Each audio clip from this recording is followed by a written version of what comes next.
पुढची बातमी. शिवसेना उबाठा पक्ष आणि काँग्रेसची अनेक पालिकांमध्ये युती होण्याची शक्यता आहे.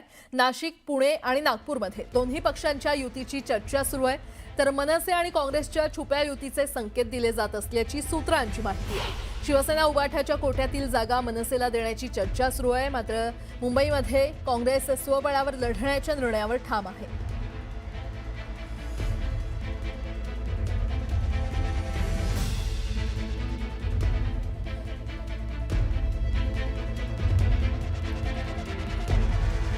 महत्त्वाची बातमी आपण पाहतोय. तर शिवसेना उबाठा पक्ष आणि काँग्रेसची अनेक पालिकांमध्ये युती होण्याची शक्यता आहे.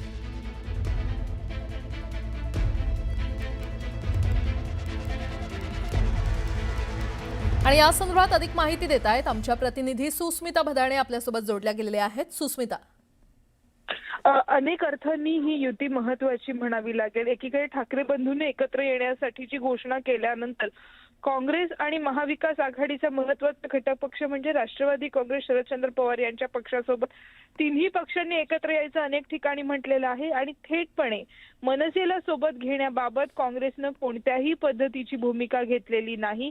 याचाच अर्थ पडद्यामागून मात्र शिवसेनेच्या गोटातील काही जागा या मनसेसाठी सोडण्याबाबतच्या चर्चेला सकारात्मक प्रतिसाद दोन्ही बाजूंनी देण्यात येत आहे. त्याचमुळे आपण जर बघितलं तर महायुतीमध्ये छुप्या पद्धतीचा विरोध एकीकडे होत असताना छुप्या पद्धतीची आघाडी ही कुठेतरी महाविकास आघाडीकडनं साधली जात आहे. यामध्ये मनसे करता शिवसेनेच्या गोटातील जागा सोडण्यात येणार आहेत. नागपूर, नाशिक, पुणे महानगरपालिकेसाठी काँग्रेसची मनसे सोबतची छुप्या पद्धतीची युती आघाडी आपल्याला पाहायला मिळू शकणार आहे.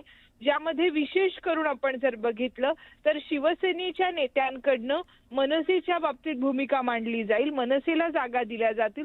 थेटपणे काँग्रेस पक्षाचा या जागा वाटपाच्या भूमिकेमध्ये मनसे सोबत कोणताही संबंध नसेल याकरता सुद्धा पूर्वतयारी करण्यात आलेली आहे. आणि विशेष म्हणजे या सगळ्या प्रक्रियेमध्ये स्थानिक पातळीवरती निर्णय घेण्याचे अधिकार हे अध्यक्षांकडनं सगळ्या स्थानिक पातळीच्या प्रमुखांना देण्यात आलेले आहेत. ठीक आहे सुस्मिता, धन्यवाद या संपूर्ण माहितीसाठी.